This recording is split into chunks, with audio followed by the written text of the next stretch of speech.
Hi, this is Sage Kimball and I'm the Mad Stamper. In this short video, I'm going to show you 3 of my favorite ways to use the brayer in my paper crafting projects. The brayer is a great way to add color to an embellishment. I have here a 6-inch circle of creped filter paper that I want to color lightly with rose red.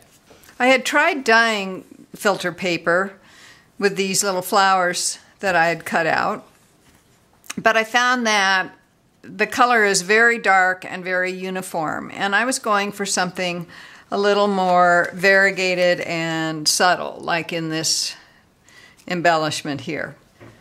I'm going to start by inking the brayer, and it's important when you ink it that you roll from one edge to the other and then pick up the brayer. If you roll back and forth, you're going to get ink just on one area of the brayer, and then it won't ink your project evenly. This is a pretty light color, so I'm going to run it over the ink pad quite a few times to pick up plenty of color. Then I roll it over my filter paper, and I'll re-ink the brayer as I need to. And you will get these lines at the edge of where the roller hits.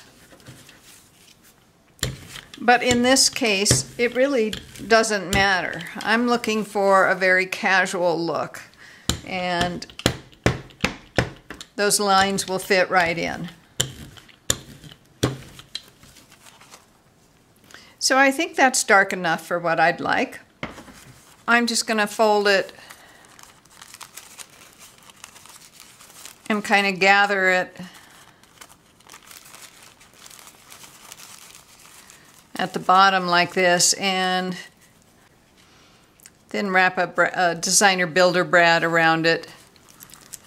And that's how I got the embellishment for this Mother's Day card. This technique works really well for brayering color onto a doily, like on this card, and anything that is flat that you want some variation in color. When you're going to use the brayer again for a different color, then you want to just roll off as much ink as you can on your scratch paper. Then I take a baby wipe, or you can use a cloth with some Stampin' Mist on it, and clean off the roller.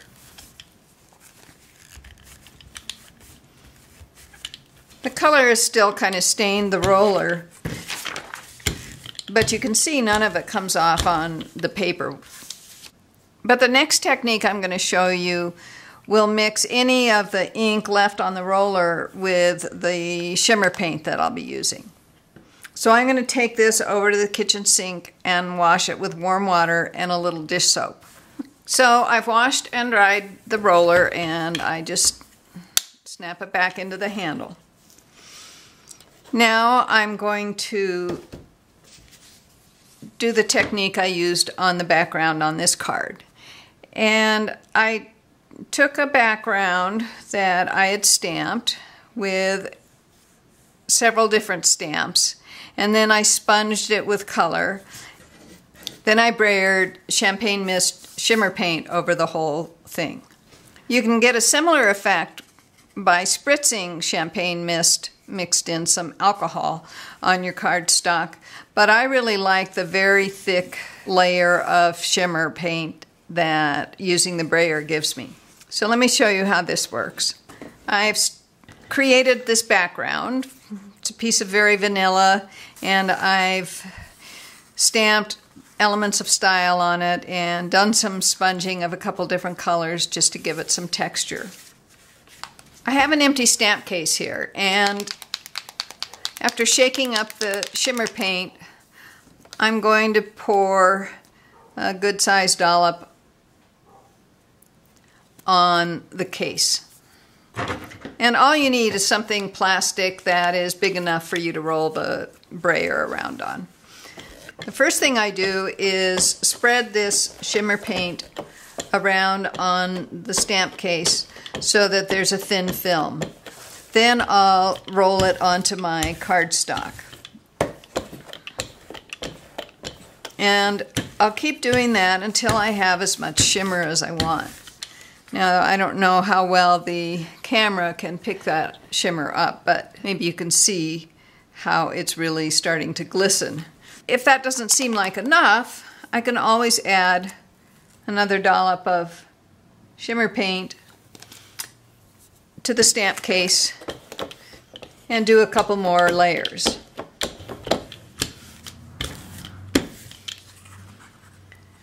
So now it's quite shimmery, and that will make a lovely background for a vintage card or something like that.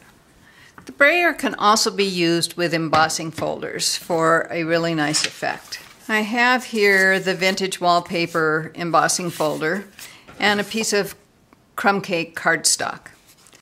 I'm going to brayer ink on the side of the embossing folder that feels smooth to the touch with indentations rather than feeling bumpy. And that's usually the side of the folder with the logos on it. But I've run across a couple of folders lately where the logo was on the opposite side. So you really have to check with your fingers and make sure that you're putting the right side of your cardstock up against the debossed or smooth side of the folder. I'm going to use soft suede ink. I want something that's slightly darker than the cardstock so that it will give a little bit of contrast. So I start by inking my roller and get quite a bit of ink on that. Then I apply ink to the embossing folder until it's well coated. Then I'll place my cardstock inside the folder and run it through the Big Shot.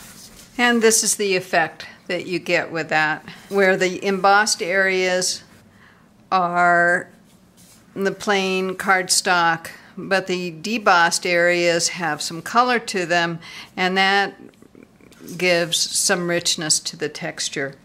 You can also add ink to the other side of the folder, the one that feels real bumpy.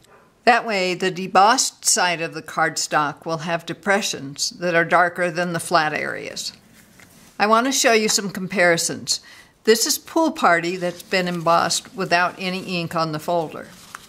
This is Pool Party embossed with Baja Breeze ink, which is a little darker, but not a great deal. And it gives a nice subtle effect, accentuating the embossing. And then if you go up to an even darker color, this is Marina Mist, then you can see you'll get a lot more color in the background that makes that embossing pop. You can clean the embossing folder the same way you clean the roller in the kitchen sink with water and a little dish soap. So I hope these tips on using the brayer are helpful and that you'll play with them in your own stamping studio and make some wonderful projects. For more inspiration and instruction, be sure to visit me on my website at www.stampingmadly.com, the Stamping Madly Facebook page, and the Mad Stamper YouTube channel. Happy stamping!